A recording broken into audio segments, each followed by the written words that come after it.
What's up, traders? We're back. We've got another very important episode. We're talking about mastering volatile markets. Now, today we're really going to be focusing on how James and I are trading volatile markets well and what we have found is important to avoid. So make sure you're paying attention. There's a lot of nuggets in this episode. Enjoy.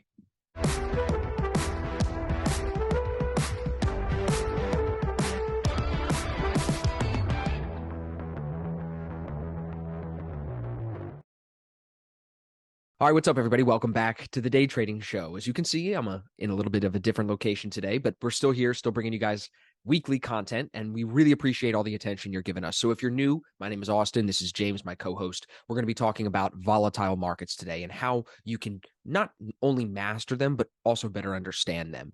And I think it comes at a great time, right, James? Like a lot of volatility in markets right now, a lot of volatility with the weather right now for us in Florida. That's why I'm not at my usual desk. But yeah, bro, still excited to be here. Still excited to get into it with you. How you feeling? Yeah, feeling a little bit tired. We did have the Springboks, the South African rugby team, were playing rugby this weekend in Durban, where I live in South Africa. So my voice is a bit sore from shouting for the team. But yeah, all good. But geez, coming into this week, it's been a bit of an interesting week, right? I mean, on Monday, the pound, obviously dropped like 500 pips in the space of the first 3 hours of the Asian trading session, and GU doesn't normally move during the Asian trading session either. So I think it's a great topic that's in today's podcast, speaking about the current situations. I was on the trading battle last night with Boris, and of course you came up a couple of times because we were talking about the funding challenges and all that stuff. Yeah. And he called it a flash crash on GBP USD. Do you think that was a flash crash in the Asian session like that? Well, in my experience of trading for 5 years, I would call that a flash crash. I mean, that was 600 pips in the space of like 1 or 2 15-minute bars. It went from 1.08 to 1.03 in a matter of 30 minutes. I've never seen that personally. I would say I would totally agree. I don't think you've seen a move like that probably since Brexit. Maybe one time between now and Brexit, but I don't think so. I mean, so that is definitely substantial. So but now, I think that was also planned, right? That was like planned Brexit. This was unplanned. Right. Yep. Right. And it was to start the week too, which was interesting. Like to have that come on a Sunday night, right? Exactly. Very weird. Very weird. But it's similar.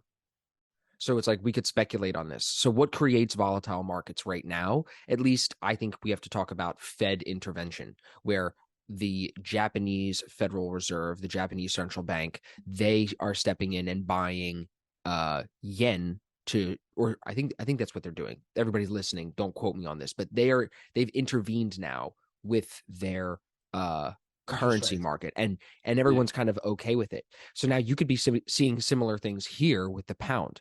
There's always these other players or bigger players that come into the conversation when you talk about really volatile moves like that and just directional trend picking up to yearly lows like that. So there's always a lot of players in that. But like on the day trading side of things, we should talk about how we have been adapting to it. Have you been trading any Euro USD or GBP USD? So I have not traded since this flash crash on Monday. I haven't taken a trade this week. It's just been it's been quite tough to, I'm very skeptical during these times. I mean, you could enter a trade, and also, first of all, your stop losses are getting a lot bigger now because of the moves, right? The ADR, so average daily range, is something that we use in the ASFX trading systems. And the ADR on some of the pairs are like well over 300, 400 pips. It's like even bigger than COVID times. So I'm very skeptical because like if you need, like for me, I'm going for 1 hour. Sometimes the stop losses have to be like 60 pips. I mean, I can't remember last when I've had a 60 pip stop loss. So it is very weird for us. But I did have a losing trade last week on the NASDAQ before actually. So we had the A2 signal that presented in my daily report card. I did feel that I should have taken maybe the one on SPA or US30. Those two are winners at this, like presented as I was getting stopped out on NASDAQ, but it literally took me out and then reversed and went like 3R or 2.5 hours. So it is some crazy times. I think this is times in the market where you need to learn how to use correct risk management. If you're risking 5% and you get bad slippage, you could lose 15-20% on one position if it just slips 500 pips on that gap down on the open. If you're holding a position long on GU from the previous week and it gaps down like that 800 pips, 600 pips, bro, you could Game be in some over. serious trouble. Game Yeah. over. Yeah. And on the other side of that, though, you can use the volatility to your favor. Like with Bitcoin, Yep. the big trade that I had at the end of the phase one Correct. on the 200K, like that was a huge trade. And I think after even doing that battle last night, I see how talking to Boris and talking to Trader Nick, like if you're trading the right asset, getting funded can be a lot easier than if you're trading assets that are not moving. So you don't want to be scared of volatility. Today's topic of mastering volatile markets, you don't want to be scared of it. I think that's the wrong way to approach it. But at the same time, you want to be cautious. And that's why, like you said, risk management matters a lot. So have you adjusted your position size because things have been like Euro USD is at, multi-decade lows, the dollar index, multi-decade highs, GBP, like you said, even longer since 1980, it hasn't been this low. So do you adjust position size now because the moves are more volatile? In Forex and indices, how are you give everybody some insight on how you're position sizing when there's more volatility? I wouldn't say so. Position sizing, as we know at ASFX, that's quite obviously one of the most important things about trading. I think if you can trade with the correct position size that works for you, because everybody's risk tolerance is different. I think that you can erase 90% of trading problems, either not holding on to winners, cutting losers, not cutting losers quickly, then when they're not working out for you. In my opinion, position sizing that works for you, for your risk tolerance, you can erase 90% of your problems in trading. That's what I truly believe. But for me, I've kept my position sizing. So the trade I took last week was the same risk I've generally do take. So it was a 0.5% risk of my capital. But I think the stop loss was a little bit bigger. I think that's what I've been adjusting during these times, is giving it a little bit more room, because I mean, it can go in like 30 pips of drawdown, which is unheard of normally for us, and then completely have a big bar down the next bar because it's holding the EMAs in our favor. So I think that's something maybe that what I've been looking to do, taking into account the volatility. But the position size itself is still relatively the same. Pretty relatively the same. But you're noticing that the stops are somewhat bigger. And Bigger. I feel like for the way that you trade, stops being bigger isn't necessarily something you like, right? Correct. Yeah, it's not the best thing, because for me, normally my 1 hour is around like 20 to 30 pips, and now it's like 60 to 70, it's right? On Forex pairs. Right. Yeah. Right. It's a good point. So in terms of what markets are most volatile, people are going to probably hit the comments and they're going to say, well, what markets should we trade? What should we avoid? Any advice on specifics on what to trade or what to avoid? Yeah, so I do like, for me, I right now, I do like the pound pairs. They are really, really nice tradable pairs, especially GU and GJ. Do you know if most of your trades are to the downside in that? Yes, on GJ in the last 2 months, I think most of my trades, I can get the exact number and put it up in the link if you want, but I think most of my trades have been shorts compared to longs. Yeah. Because I know on GJ we did have quite a nice bull run like 2 or 3 months ago, but now we've just been tanking off to the downside. Right. And then definitely Bitcoin. I know that you're a big fan of Bitcoin too. So that also is quite nice, because especially Bitcoin, you can trade it 24/7. I mean, if you can wake up even on a Sunday or whatever. Dude, look at last night. Lewis, your guy in the Black Shirt Club, one of your students, he crushed a Bitcoin trade yesterday, and that was into the Asian session. It didn't move until the Asian session opened up. And that's what we told him in the chat. We were like, just wait, give it a few more hours. And then what does it do? It takes off, bro. So I think people want to know, like, how do you know that? Like, how did we figure that out? Experience. There's no Google search that tells you how to do that, right? You got to just learn being in the market. And then seeing me hit some afternoon trades then gives people confidence to take some afternoon trades on Bitcoin. So on the Forex side of things, stay away from slow pairs, right? Correct. Yeah. Your CHF pairs. Less volatility your pound pairs. Right. So less volatility is really not what we want, right? Yeah. I won't lie, I do enjoy times like this, but then this is times where you can really do well, or you can really dig yourself into a hole. But if you can wait, and because I promise you there's going to be moves like this, maybe not every day, like on Forex was quite dead and slow today, but maybe tomorrow opens up. So on times like this, you're going to catch some nice moves. Maybe sometimes I might hold until past 1 hour for the first time in my life Right. and see if I can catch some bigger moves. But yeah, just on that actually. So Yeah. interesting enough, I actually got a message from a family friend, Okay. um, older than me. He's older than me. He asked me, was there a market crash sometime this week? And I was like, oh God. I was like, don't tell me they've lost money or Right. someone. And he Right. just said that no, one of his good mates lost like $80,000 or something Wow. like that in the market crash. I don't know if what he didn't give me the details or anything. Didn't really ask for the details. I just said, It could yeah, be anything, bro. It could be it could be anything. anything. People, Stocks. yeah, bro. People are super aggressive when they're down and they're almost out of money. People are more like if you're, let's say you put 100. I think this is true, and tell me in the comments if you guys disagree or you agree.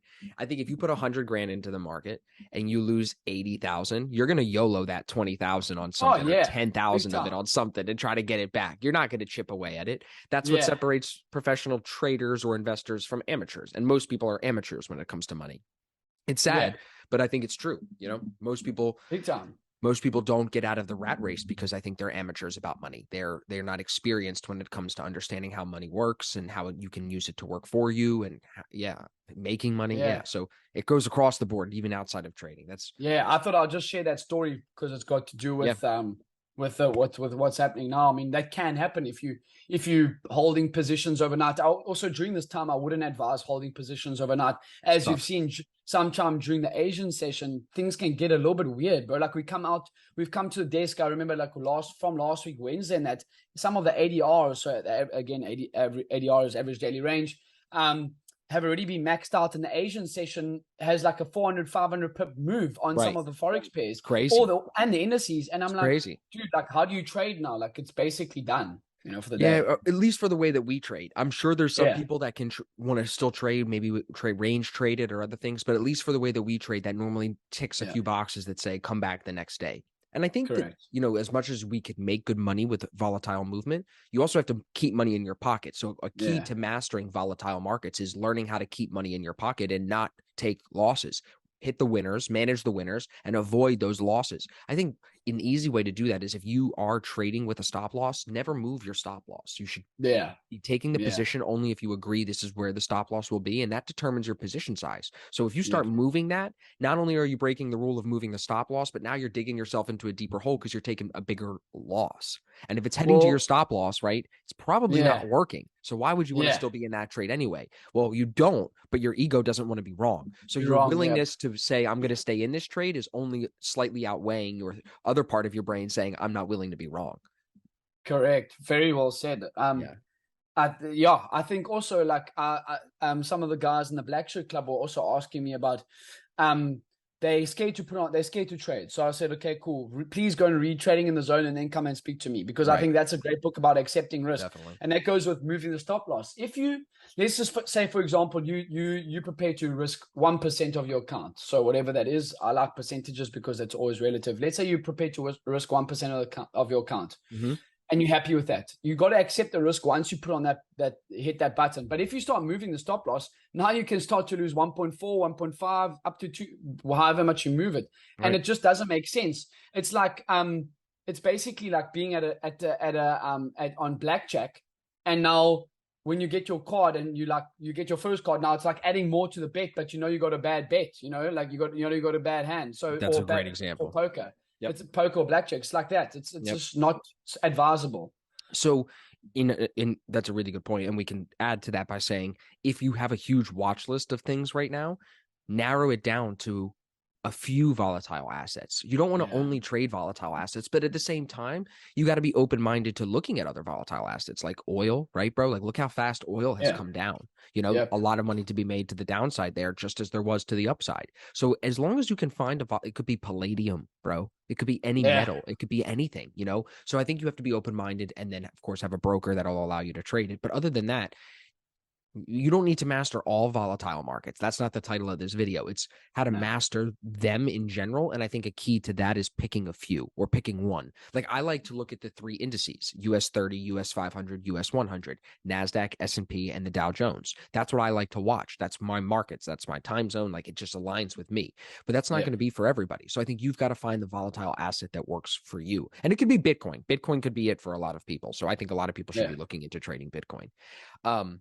We should mention too, James, we've had a lot of interest in the Black Shirt Club, and people, sometimes can't afford the Black Shirt Club, the 12-week mentorship. We want to just make sure everybody knows James and I are streaming every week on ASFX TV. If you don't know what ASFX TV is, it's a streaming service for traders, a Netflix service for traders, if you would. And for only $30 a month, you can get a 3-day free trial too. You get to watch us trade live. You can trade with us. You can use the live chat to communicate with us, Yep. and you get all the recordings of previous streams so you can watch those too. So there's a Yeah. ton of value in ASFX TV if you want to see how, not like, I hate calling myself a master, but I'm doing all right, right? My statistics show Yeah. we're doing all right. So I would say if you want to watch us do well with the volatile markets, then come see Yeah. us on ASFX TV, right, James? That's the best place to see it Yeah. happen. Yeah, 100%. I put up on my story that day. I actually got a few people commenting, "Oh wow, I didn't know that you could actually rewatch the stream." So I think Yep. that's one of the great things about it too. Yep. Because I think like a lot of people, like it's easy to talk about it, but to show you guys how to actually do it live is the difference. And also speak about trades that you've taken, my losses, wins. I think Tom does a great job in that as well. He shows his previous trades and talks about trading psychology and stuff like that. So there's lots of to learn from all the different streamers: Jerome, you, me, Yep. Tom, Yep. Dennis. So yeah. Okay.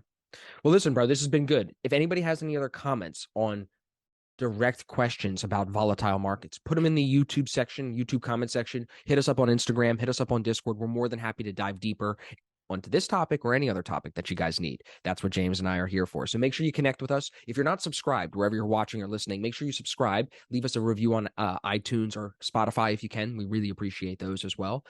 We've reached a lot of people with this podcast. So if you guys are giving us the attention, just make sure you're following us on YouTube, on Spotify, everywhere, so you're staying up to date with our information. We have a lot of exciting stuff coming going into the end of the year, whether it's ASFX TV, the Black Shirt Club, the new A2 strategy. We have a lot for you guys. So just I want to make sure you guys get updated as we go. So listen, James, thank you, bro. I appreciate you making this thing happen. I know everybody enjoys your perspective always. And for everybody listening, we appreciate you guys as well. And we'll see you in the next episode.